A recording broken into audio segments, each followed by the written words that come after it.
ஒரு மனிதன் ஒரு மனுஷி தன்னை தாழ்த்தும் போது தேவன் அதோட எக்ஸாம் வைக்கிறாரு. இந்த உலகத்துல கடவுள் ஒரே ஒரு விஷயத்துக்கு தான் எதிர்த்து நிற்கிறார். தன்னைத்தான் தாழ்த்துகிறவன் தாழ்மை உள்ளவர்களுக்கு கிருபை, பெருமை உள்ளவர்களுக்கு எதிர்த்து நிற்கிறார். நம்முடைய விசுவாசத்திலையும் செபத்திலையும் ஆண்டவர் எக்ஸாம் வைக்கிறார். 1 சாமுவேல் 1ஆம் அதிகாரத்துல எல்கானான்னு ஒரு ஆளு, இந்த பேரு, அவருக்கு 2 மனைவிங்க. இன்னைக்கு ஒரு மனைவியை சமாளிக்கிறதே பெரும்பாடா இருக்குது. அவருக்கு எத்தனை மனைவி? 2 மனைவி. அந்த அம்மா பேரு, முதல் மனைவி பேர் என்னது? அண்ணா. 2வது மனைவி பேரு பெனினாளுக்கோ பிள்ளை இருக்கிறது. யாருக்கு பிள்ளை இல்லை? அண்ணாளுக்கு பிள்ளை இல்லை. இங்க ஒரு சூப்பர் கணவர் இருக்காருங்க. அந்த பகுதியை நான் படிக்கும் போது எனக்கு ரொம்ப சந்தோஷம்.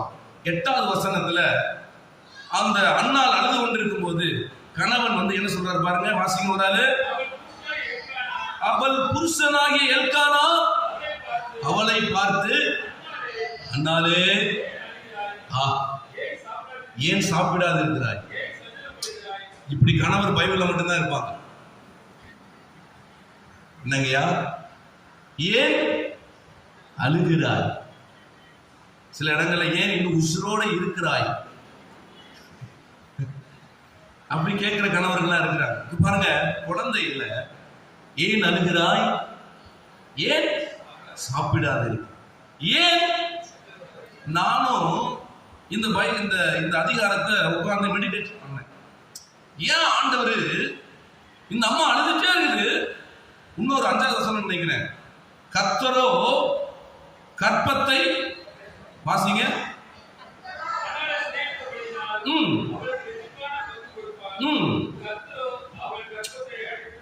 என்னப்பா, ஒரு மனுஷனுடைய ஆசீர்வாதத்தை கர்த்தர் ஸ்டாப் பண்ண முடியுமா?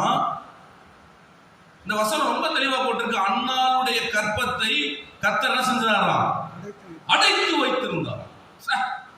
என்னப்பா கடவுள், கடவுள் ஒரு மனுஷனுடைய ஆசீர்வாதத்தை ஸ்டாப் பண்ணுவாரா?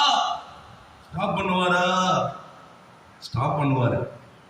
நான் அடுத்த கேள்வி கேட்டேன், ஏன் ஆண்டவரே இந்த அம்மா அழுது அழுது ஜெபம் பண்ணுது?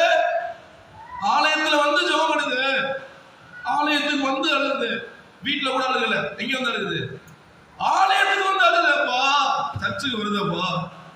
ஏன் ஆண்டவரே அந்த அம்மாவுடைய கற்பத்துல போய் கைய வச்சுக்க? ஏன் ஸ்டாப் பண்ணீங்க? சிலருடைய ஆசீர்வாதத்தை கர்த்தர் ஸ்டாப் பண்ணி வச்சிருக்கிறார். சிலருடைய ஆசீர்வாதத்தின் மேல கர்த்தருடைய கை இருக்குது, கதவு பூட்டி இருக்குது. ஏன் தெரியுமா? ஏன் தெரியுமா? ஏன் தெரியுமா? எனக்கு வெளிப்படுத்துங்கப்பா. அதை படிச்சுட்டு இருக்கும்போது 3வது வசனத்தை 7வது வசனத்தையும் திரும்ப திரும்ப படிச்சேன். இவங்க வருஷத்துக்கு ஒரு தடவை தான் சர்ச்சுக்கு வருவாங்க. என்னது? இதுவரைக்கும் நீங்க பிரசங்கம் கேட்டிருப்பீங்க, அண்ணால் அழுதால் அழுதாங்க. அழுதது உண்மைதாங்க. நீங்க வீட்டுல போய் படிச்சு பாருங்க. 3வது வசனம் 7வது வசனமா, வருஷத்துக்கு ஒரு தடவை தான் சர்ச்சுக்கு வருவாங்க. வருஷத்துக்கு ஒரு தடவை தான் அழுவாங்க. பக்கத்துல கையை பிடிச்சு ஒழுங்கா சர்ச்சுக்கு வரியான்னு கேளுங்க. கன்வென்ஷன் கூட்டம் நடத்தினா வர்றியா? ஸ்பெஷல் மீட்டிங் நடத்தினா வர்றியா? உபவாச கூட்டம் வர்றியா? ஆசீர்வாதம் மேல கை வச்சிருவாரு. பிறக்க போற குழந்தை சாதாரண குழந்தை இல்லைங்க, ராஜாக்களை அபிஷேகம் பண்ணக்கூடிய சாமுவேல் பிறக்கணும். நீ வருஷத்துக்கு ஒரு தடவை வந்து அழுதுட்டு போனா எப்படி உனக்கு ஆசீர்வாதம் தர முடியும்? வருஷத்துக்கு ஒரு தடவை வருவானா மனைவி கூட்டிட்டு, அன்னைக்கு ஃபுல்லா உட்காந்து அழுவாங்க. அப்பதான் அண்ணாள் மேல எனக்கு ஒரு கோபம் வந்துச்சு. ஆமா, அழுது அழுதுன்னு பிரசங்கம் கேட்டிருக்கேன், எத்தனை முறை பிரசங்கம் பண்ணிருக்கேன். இந்த அம்மா மேல ஒரு தடவை தான் சர்ச்சுக்கு வருவாங்க, வருஷத்துக்கு ஒரு தடவை.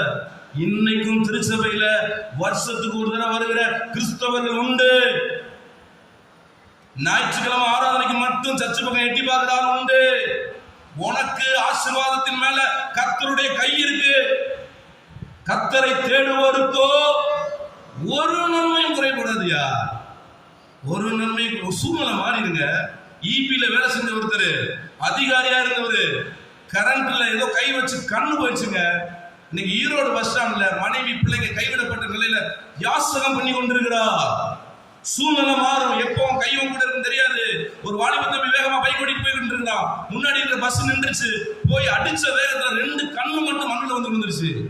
சூழ்நிலை எப்ப மாறும் தெரியாது. நேரம் காலம் கிடைக்கும் போது கர்த்தரை தேடிடுங்க. ஹல்லேலூயா. கர்த்தரை தேடுவோருக்கோ ஒரு நன்மையும் கிடைக்கும். நேரமெல்லாம் சத்தியத்தை தேடி வாங்க.